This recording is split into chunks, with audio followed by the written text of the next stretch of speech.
Welcome back to America's Fractured Politics.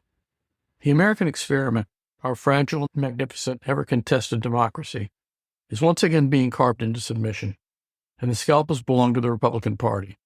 After years of shredding rule of law, norms, and hollowing out the basic architecture of representative government, the GOP has returned to one of its most insidious weapons, gerrymandering. The dark art of political map-making that was once masked as routine statecraft has now become the party's primary tool for clinging to power, not through persuasion, not through policy, but through precision-engineered manipulation. Picture what's happening right now in state houses across America. Behind closed doors, the lights burn late. Republican legislators and their hired data wizards sit before glowing screens filled with lines, colors, and cold equations. They are not debating the future of infrastructure, healthcare, or education. They're plotting how to fracture communities, how to dilute the votes of people of color, how to slice a democratic city into 5 absurdly stretched districts that meander through rural counties like serpents of cynicism. Their mission is not good governance, it is permanent control. What makes this new round of gerrymandering so dangerous is not just its sophistication, it's its shamelessness. The justification these lawmakers repeat, the Democrats do it too, isn't a defense. It's a confession. They know exactly what they're doing, and they no longer bother to pretend otherwise. In state after state, in Pennsylvania, Georgia, North Carolina, and Texas, partisan committees are tearing apart maps ratified only 2 years ago. Their pretext? Population balance. Their real intention? Ensuring that no matter how definitively Republican ideology fails, its architects will remain in power. These maps are not reflections of population. They are monuments to manipulation. They are statistical strongholds, mathematical fortresses built to repeal democracy itself. The line drawers don't need to suppress every vote. They only need to dilute them.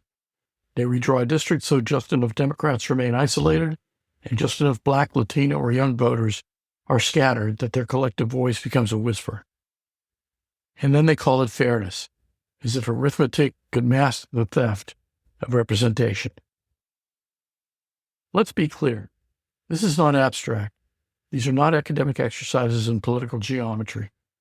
Gerrymandering determines who gets a voice in healthcare policy, in policing reform, and environmental stewardship, and reproductive rights. Every skewed line on a map translates into a congressional seat that no amount of civic passion can reclaim. Those lines decide whether a mother of 2 in Atlanta has a representative who listens to her concerns, or a representative chosen by party bosses 500 miles away who never sets foot in her community. And with every new map, every corridor stretched thin to exclude dissent, the sense of democratic utility grows.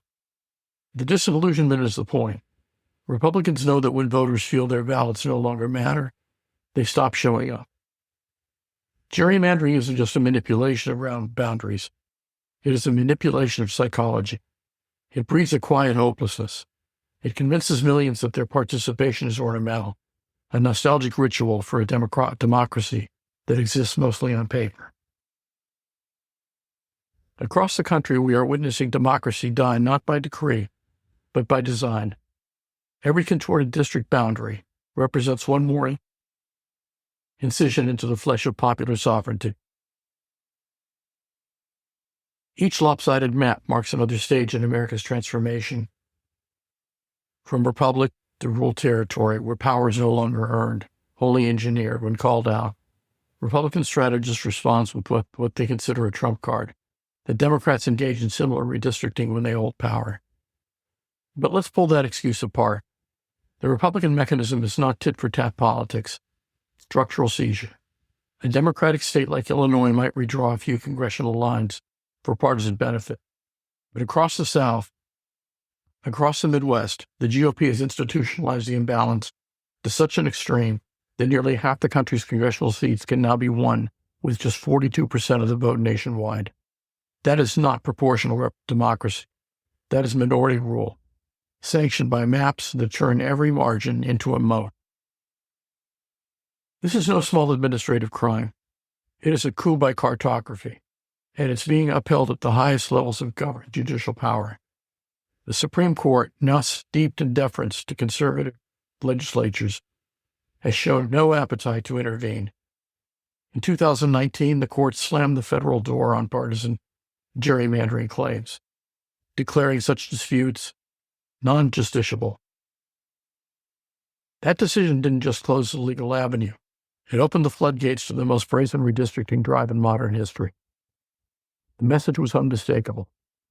Democracy is optional, and the map makers may proceed unchecked. Since then, the message has been received and acted upon with precision. Under President Trump, the Republican apparatus no longer even performs the pantomime of fair representation. It doesn't have to. It believes only in the arithmetic of domination. Its operatives, many financed by the same billionaires and dark money networks funding voter suppression lawsuits, treat democracy as an obstacle, a system to be gamed, not guided. What's astonishing and infuriating is how little of this cynicism is hidden. You can hear it in the language of state-level officials who talk openly about securing a permanent majority. You can read it in the memos circulating through conservative policy foundations that celebrate durable partisan advantage as the goal. They are saying the quiet part out loud, and no one should mistake for mere strategy. It is the manifesto for minority rule. If they succeed, November 2026 will not be an election. It will be the ratification of an engineered outcome. The aim is simple. Build enough safe districts that the House remains Republican, regardless of what voters actually want. The consent of the governed will be reduced to an asterisk, a relic of an earlier age, when votes meant something more than spreadsheet calibration. But here's the truth the map makers fear. Domination built on algorithmic deceit is fragile. It can hold only as long as the public surrenders to apathy. The antidote to gerrymandering is not a court order, not another endless chain of appeals. It has turned out so massive that even rigged maps can't contain. Maps with silence margins that cannot withstand movement. Democrats and democratic-minded independents cannot afford even an ounce of complacency. The 2026 midterms must not be good enough. They must overwhelm the system that seeks to contain them. That means organizing into every hollowed-out district. It means registering not hundreds, but thousands of new voters in counties deliberately carved to suppress them. It means confronting cynicism, not indulging it. Because cynicism is what gerrymandering feeds on. It's the oxygen of suppression. Think about what happens when turnout spikes in supposedly safe Republican seats. Those mathematical fortresses begin to crack. The margins shrink. Fear sets in among the architects because every new voter, every energized young person, or first-time immigrant participant is a reminder that their entire lattice work of control depends on passivity. That passivity dies, so does their grip. The fight for fair maps cannot rely on faith in a Supreme Court that long ago abdicated its moral authority. It cannot depend on Congress, half paralyzed by procedural games and Senate obstruction. The salvation of democracy relies, as it always has, in the will of the people and in the refusal to accept engineered defeat. This next election cycle will be a referendum not only on the autocratic tendencies of President Trump and his chorus of loyal enablers, but on whether America still believes in representative government at all. The Republican project is not mere partisanship. It is democratic sabotage dressed up as legislation. They thrive on fatigue. They are counting on exhaustion. They assume voters will look at the grotesque map of their district and decide it's not worth showing up. But that assumption can be shattered, utterly, by turnout on an historic scale. Imagine November 2026 not as another election night of nervous percentages, but as an uprising of civic refusal. Picture a nation so awake, so unwilling to be carved apart, that the lines themselves become meaningless. The facade of safe seats collapses when millions flood the polls. The arithmetic of domination disintegrates when democracy swells beyond what the algorithm anticipated.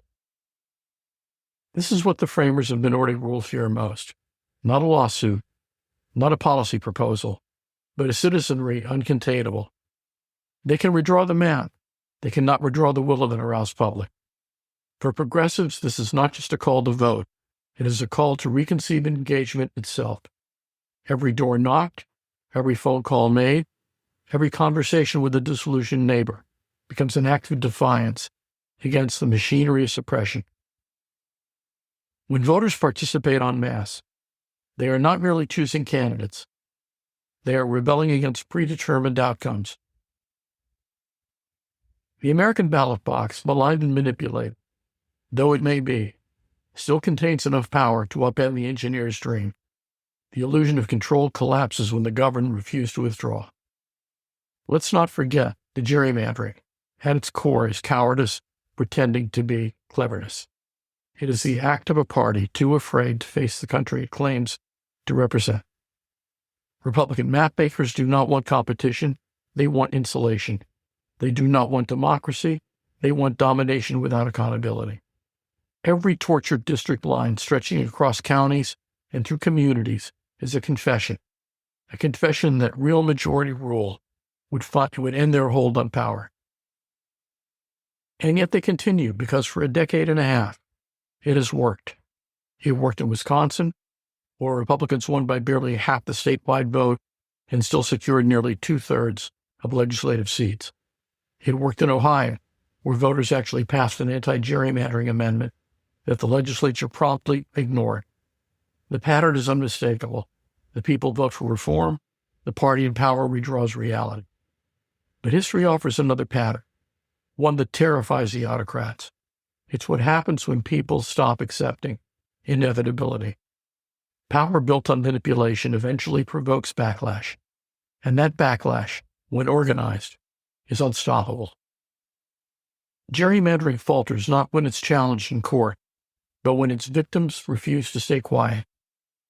When neighborhoods long treated as disposable rise to declare their political self-worth.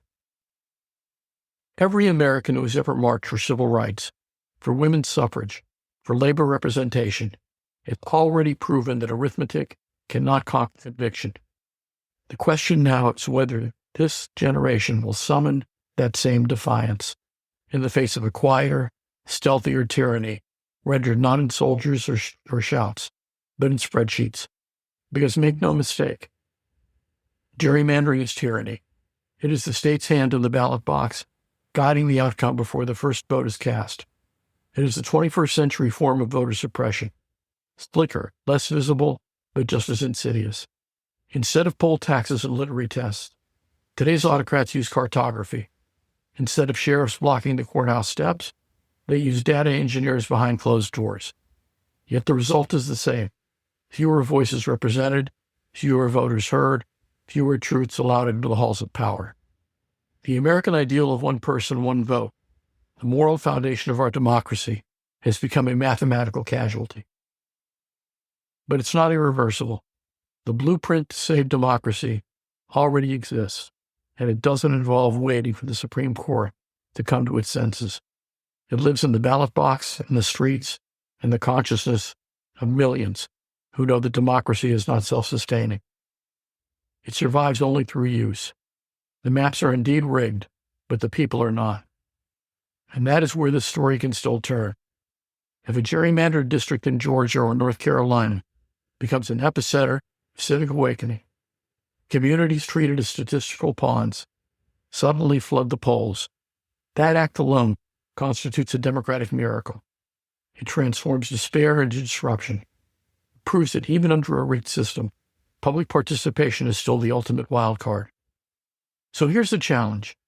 Between now and November 2026, we can either bemoan the unfair maps, or we can bury them under a voter turnout so massive it renders them irrelevant. We can either mourn democracy's erosion or rebuild it, block by block, ballot by ballot, county by county. This fight is not about partisanship anymore. It's about whether government remains answerable to the governed. Gerrymandering is not a clever strategy. It is treason against representation. And the only answer to such treason is engagement so fierce that it overwhelms manipulation. If we rise, if we refuse to be carved away, the line drawers will at last meet their reckoning, and America might just rediscover the one truth gerrymandering tries so desperately to erase, that the people, unbroken and awake, are more powerful than any man. This has been America's Fractured Politics. Remember, vote. Your democracy depends on it. Till next week.